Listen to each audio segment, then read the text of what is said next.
नमस्कार दोस्तों, बहुत बहुत स्वागत है आप सभी का आपके अपने इस यूट्यूब चैनल विजिटेरिया में। दोस्तों मैं हूं एडवोकेट मंजीत त्रिपाठी।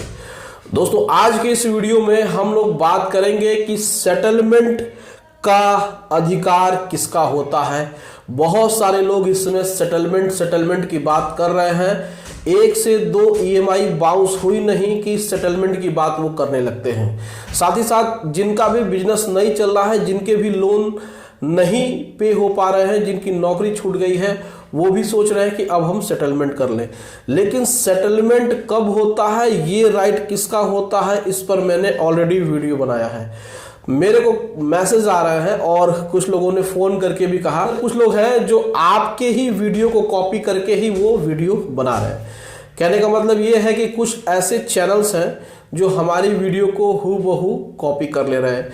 कोई बात नहीं, हमारी वजह से किसी का घर परिवार चले, इसमें कोई दिक्कत नहीं है। अब कॉपी तो वो इंसान कर सकता है वीडियो को, ना हमारी किस्मत को कर सकता है, ना हमारे टैलेंट को, और ना ही हमारे व्यक्तित्व को।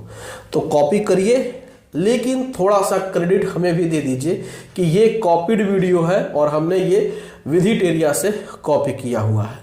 तो चलिए आते हैं ट्रैक पे, पॉइंट पे। देखिए, सेटलमेंट की जब भी आप बात करना चाहते हैं या फिर सेटलमेंट जब भी आप करना चाहते हैं, तो सेटलमेंट कौन करता है आप ये बताइए। आपके मन में होता है कि हमारी 2 ईएमआई बाउंस हो गई, हम चाहते हैं कि हमारा सेटलमेंट हो जाए। तो क्या इतनी जल्दी सेटलमेंट होता भी है? आप बैंक के ऊपर प्रेशर डाल करके कोर्ट में केस करके क्या सेटलमेंट कर सकते हैं? आप ये सोचने की कोशिश करिएगा। आपका ईएमआई पेमेंट नहीं हो पा रहा है, आप ईएमआई नहीं भर पा रहे हैं, आप बैंक का पैसा नहीं दे पा रहे हैं, 1 से 2 ईएमआई बाउंस हुई नहीं कि आपके मन में सेटलमेंट का एक ख्याल आने लगता है कि क्यों ना हम इसको सेटल कर लें। सेटलमेंट इसलिए आप करना चाहते हैं क्योंकि आपके पास पैसा नहीं है। लेकिन आपके सोचने भर से सेटलमेंट होगा? क्या ये सही है? क्या आप सेटलमेंट करा सकते हैं? ये एक बहुत ही बड़ा मुद्दा होता है, क्योंकि आपके पास अब कुछ ऐसा बचा ही नहीं है कि आप पेमेंट कर पाए, आप बैंक का पैसा दे पाए, रिटर्न कर पाए। तो आप सेटलमेंट चाहते हैं, लेकिन जब भी आप बैंक से बात करते हैं तो बैंक सेटलमेंट के लिए बिल्कुल मना कर देता है। बैंक सीधे कहता है कि भैया आपने पैसा लिया है और आपको पैसा देना पड़ेगा, हमारे यहाँ सेटलमेंट नहीं होता है। बहुत सारे लोग के मन में ये भी क्वेरी होती है, ये भी प्रश्न होता है कि ये तो एनबीएफसी कंपनी है, ये तो ऑनलाइन एप्लीकेशन है, क्या यहाँ सेटलमेंट होता है? तो सेटलमेंट की बात हम करें तो करें कैसे? क्या हम कोई एक ऐसा केस कर दें कोर्ट में कि हमसे बैंक सेटलमेंट कर ले? तो हमने बहुत बार अपने वीडियोस में सेटलमेंट को लेकर के एकदम सही बातें बताई हैं। सीधी बात बताई है कि सेटलमेंट का जो अधिकार होता है वह सिर्फ और सिर्फ बैंक का होता है। आप किसी भी प्रकार से किसी भी कोर्ट में, सिविल कोर्ट हो या डीआरटी हो या हाई कोर्ट हो या सुप्रीम कोर्ट हो या राष्ट्रपति हो, किसी के पास भी जाकर के आप सेटलमेंट के लिए बैंक के ऊपर दबाव नहीं बना सकते हैं। बैंक एक प्रकार से स्वतंत्र संस्थाएं होती हैं जिस पर सिर्फ और सिर्फ आरबीआई के नियम लागू होते हैं। तो आपको अगर सेटलमेंट करना है तो इसके लिए आपको रिक्वेस्ट करना होगा। सेटलमेंट एक बहुत ही जटिल प्रक्रिया है, बहुत ही एक रिजिड प्रोसेस है।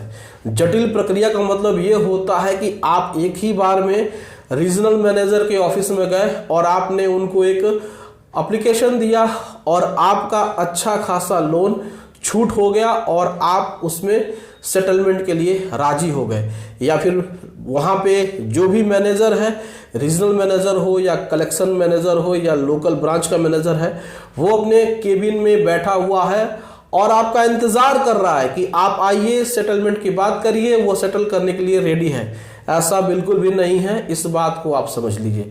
पिछले 10 साल की प्रैक्टिस में हमने बहुत बार देखा है कि लोगों का लोन सेटल तभी होता है जब बैंक तैयार होता है, और बैंक 1 से 2 ईएमआई बाउंस होने पे ही सेटलमेंट नहीं करता है।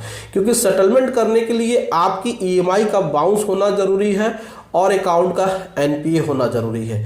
अकाउंट एनपीए होता है तो फिर बैंक उसको रिकवर करने की कोशिश करती है।